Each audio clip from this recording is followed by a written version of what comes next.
Ito ang aking pangako, pag-ibig na di maglalaho.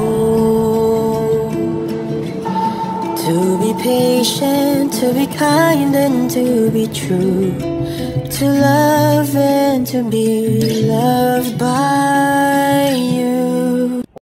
Chika Minute! Wala talagang magawa ang bashers na ito. Kat Don, buhay ka pa pala. Si Bel Mariano daw, ma-attitude. Talaga ba? Chika niya, sinungitan daw ni Bel yung staff na kumuha ng lapel niya. Nakangiti pa nga ang actress na inaabot ang lapel.